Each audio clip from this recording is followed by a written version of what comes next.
Welcome everybody. We're here to describe our work in systems thinking, and before we start that we'll actually introduce ourselves. I'm Roger James and I'm with Jeff Elliott, and we come to systems thinking from two quite different backgrounds, but I'll let Jeff explain first, so over to you, Jeff.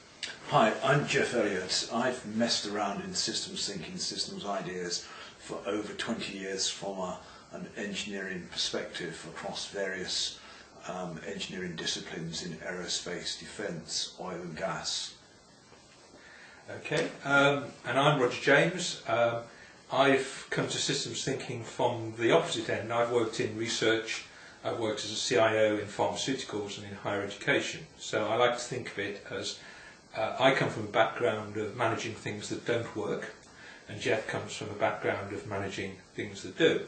And we'll discuss a little bit about our thinking and our practice by questions and answers, and that gives me the first question, which I'll ask Jeff, and that's Jeff. I know you're an expert in systems thinking and DMAIC, but I also know that you moved on and you're starting to apply systems thinking. So what drove this change?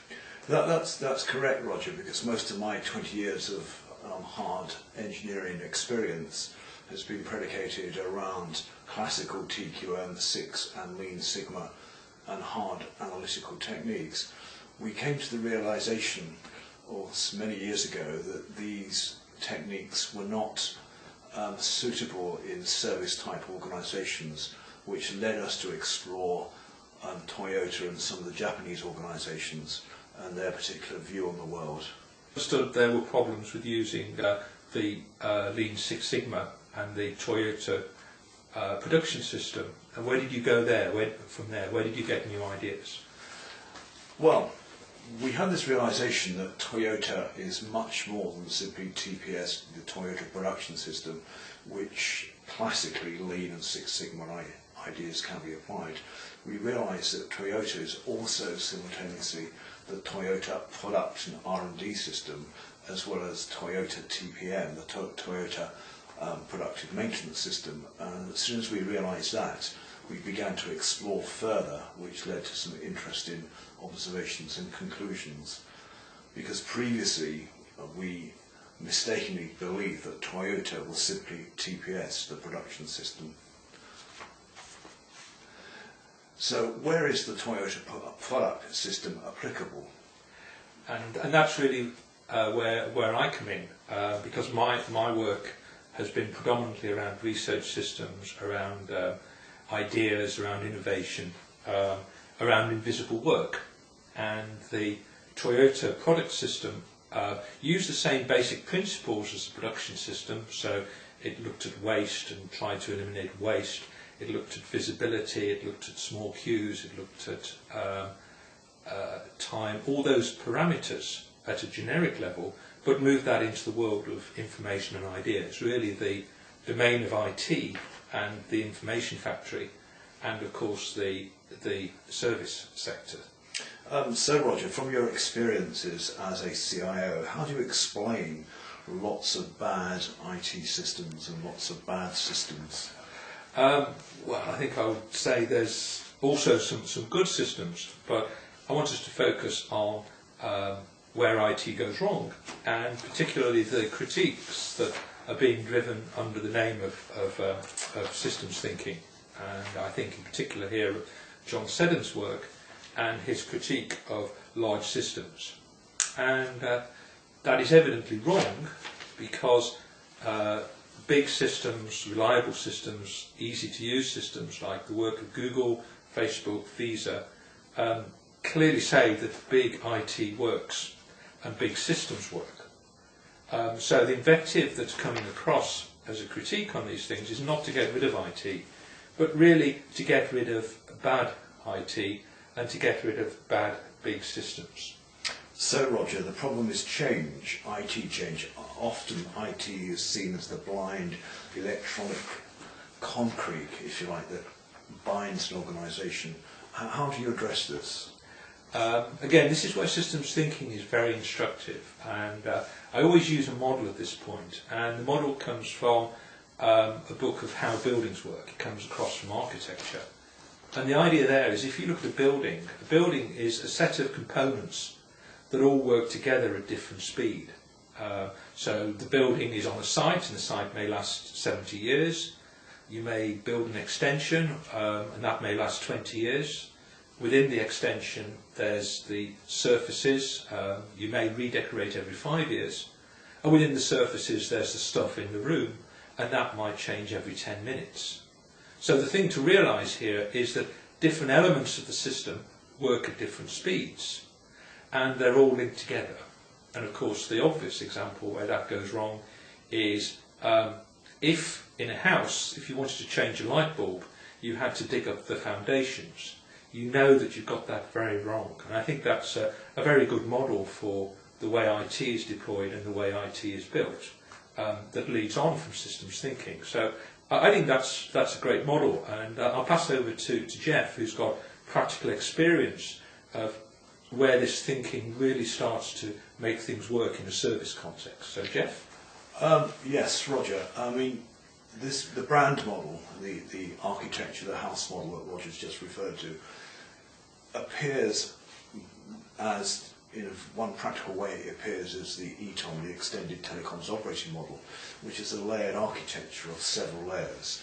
The base layer is your network, your boxes, your technologies, and the higher layers is your customer management system, how you engage the customers. These layers are all integrated and relate to each other. You can't effect change in one layer without impacting all the layers of that architecture. Okay, so that's a great model from telecoms, and I remember you telling me that there were problems caused by people jumping from one layer to another, that the customer service were trying to do things in the engineering layer that just didn't work. So it's a great model in telecoms. But what about other industries and other applications? Well, ETOM is replicable across all industries, because you can't start changing your customer management layer completely independently of your underpinning layers of technology. They're all interdependent, they're all, in systems terms, they're all related, they all have relationships. A general model which you can use is the Zachman framework, which essentially has five or six layers. Layers 1 and 2 are your concept and your context layer, whereas layers 4, 5 and 6 are logical physical design, your as-built, your as-implemented hard IT systems. Unfortunately, many people mess around in the level 6, level 5 layers and fix the as-implemented hard IT systems without reference to the concept or context layer of that architecture. And in systems thinking terms, this proves extremely difficult to undertake systems integration. Okay, yeah, that's really interesting. I hadn't thought of it like that. That even the more obtuse, if I can describe Zachman as that, more obtuse IT models are predicated around systems thinking. So it's a very valuable term. So where does systems thinking fit generally? How can we use it? Well, if you think of systems integration can only really happen at your concept level and context level of the Zachman framework. A very practical example of this is flying from London to New York. What are the systems involved? So the systems would be, for example, your air traffic control system, your avionics system, your passenger handling system, your crew training system, your transport system into the airport. For the aircraft to fly from A to B, all these have to work as an integrated model. And they work as to begin with as a conceptual model. How you implement those as a logical physical design is another issue, but you have to understand how they integrate. There are a range of systems thinking approaches which help you evolve and develop levels 1 and 2 of the Zachman framework. For example, the viable systems model, Checkler, the soft systems methodology, critical systems heuristics, are several approaches which can be used to address problems in Zachman level 1 and 2 space. Okay, well, that's really a start to attend that, Jeff, because I know that we've worked together with many groups actually explaining the whole gamut of these systems approaches.